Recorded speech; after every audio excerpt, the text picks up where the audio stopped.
Republican party of India का राष्ट्रीय सचिव हूँ। मैं प्रयाग साहू,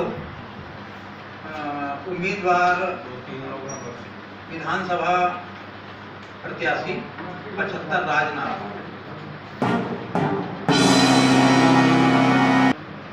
एडवोकेट गिरधर मढ़रिया, राष्ट्रीय अध्यक्ष पिछड़ा समाज पार्टी यूनाइटेड।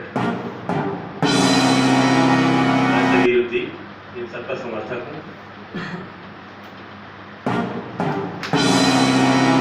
उद्देश्य है इस देश में जो पूंजीपतियों के सहारे से और इशारे से सरकारें चल रही है। आप लोग सब महसूस कर रहे होंगे कि इस देश में पूंजीपति और पूंजीपति हो रहा है और जो मिडिल क्लास है, गरीब है, वो और गरीब हो रहा है। आज लगातार महंगाई बढ़ रही है। आज लगातार जो गलत निर्णय केंद्र सरकार द्वारा लिया जा रहा है और उसका दुष्प्रभाव हम सबको झेलना पड़ रहा है। लेकिन आप देख रहे हैं भाजपा गलत करती तो कांग्रेस उस पर कोई कठोर एक्शन नहीं लेती है, और कांग्रेस ने गलत किया निश्चित रूप से सिर्फ ये लोगों ने अपनी सत्ता वापस पाने के लिए, सत्ता की कुर्सी के लालच में एक दूसरे को सिर्फ टोका टाकी टीका टिप्पणी करते हैं।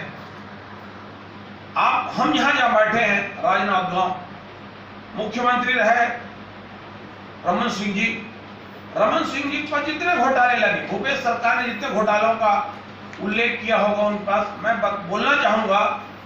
आप हमारे ऊपर, एक मिडिल क्लास आदमी के ऊपर, एक मिडिल क्लास व्यापारी के ऊपर कोई बात लगती है, कोई इल्जाम लगता है तो तुरंत पुलिस उठा ली जाती है। जब इनके पास पनामा घोटाला का, पनामा कांड में अपना 2 नंबर का पैसा 1 नंबर करने की बात आई, आज तक क्यों कार्रवाई नहीं हुई?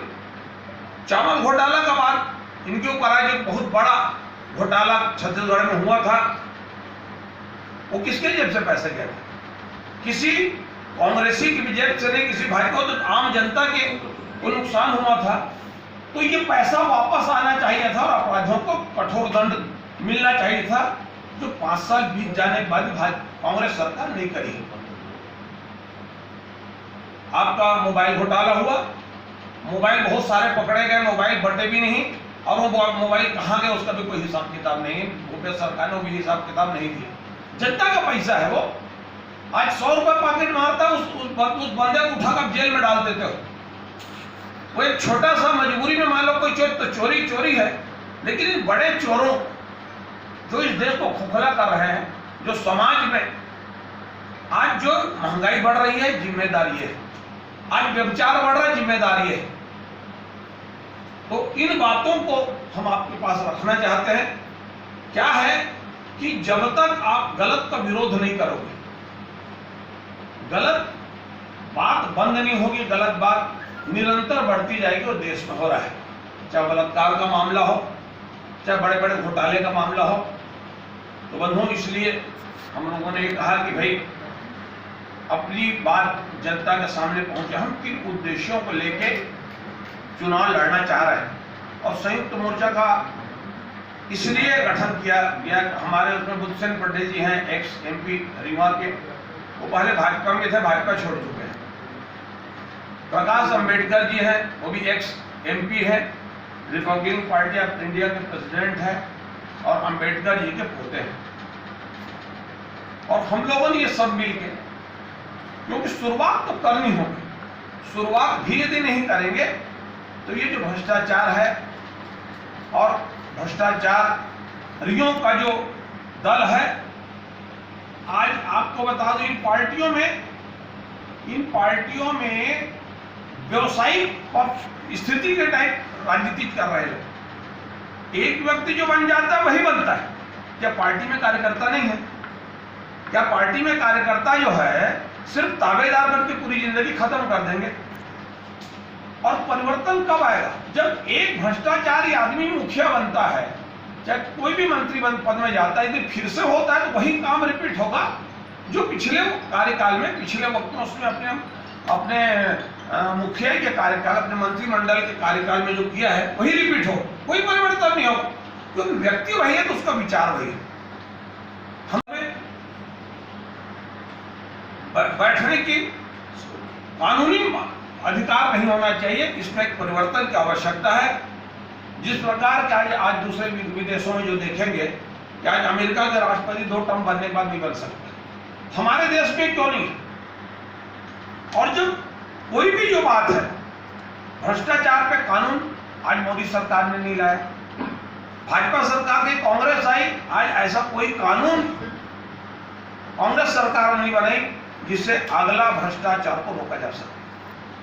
तो बंधुओं, आप लोगों से यही आग्रह है कि आपके माध्यम से ये बात जनता तक पहुंचे और ऐसा व्यक्ति को चुना जाना चाहिए जो व्यक्ति निर्विवाद रूप से एक सामान्य वर्ग का हो। तो पूंजीपति की हित ऐसे नहीं हो सकता। एक अच्छा सोच का रहेगा तो भ्रष्टाचार का विरोध करेगा, और इन्हीं सब बातों को लेकर हम आपके पास समूह उपस्थित हुए हैं। धन्यवाद।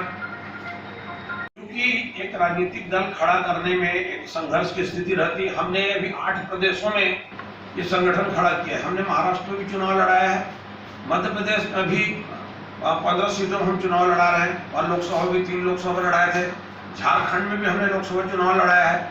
तो निश्चित रूप से गति तो धीरे है, लेकिन हमारा पूरा प्रयास है कि एक प्रदेश नहीं, हम इन 8 प्रदेश में जहाँ हमारा संगठनात्मक स्थिति बनी हुई बना रखे हैं, वहाँ पूरे जगह बनाना। इसलिए कॉन्सेंट्रेट हमने छत्तीसगढ़ में नहीं किया है, तो इसलिए उतना सदस्य आदमी को पॉजिटिव ये देखिए। हमने पिछले समय ये जो धान का कीमत भूपेश जी जो बढ़ाए हैं, हमने पिछले समय हमारा इलेक्शन मैनिफेस्टो में 2500 रुपये क्विंटल की बात हमने करी थी।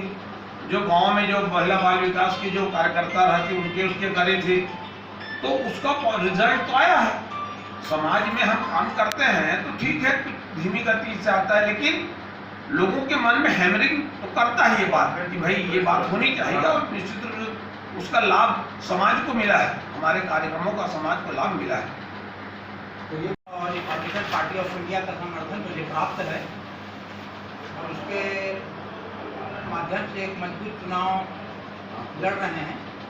क्योंकि यहाँ प्रत्याशियों का संख्या बहुत ज़्यादा है, उसके बाद भी फील्ड पे अगर देखा जाए तो बड़ी पार्टियों के बाद में हमारी उपस्थिति नजर आ रही है। ये आप लोग भी सब महसूस कर रहे हैं। कितने गांव हैं यहाँ राजनांदगांव विधानसभा में? 223 बूथ हैं। कितना वोट मिल जाएगा ऐसा आशा करते हैं आप? अब देखिए, हमारा सोचना तो ऐसा है कि एक अच्छी उपस्थिति हमारी रहे, लेकिन उसके बाद भी अपन सोचते हैं कि 20,000 का वोट अपन ले। कितने मतदाता है कहाँ? यहाँ राजनांदगांव विधानसभा में? राजनांदगांव विधानसभा में लगभग 2 लाख मतदाता। तो 20,000 आपको मिलेगा, किसका वोट काटोगे? काटने वाली बात नहीं है, वोट काटना हमारा उद्देश्य नहीं। हमारा उद्देश्य है समर्थन मांगना।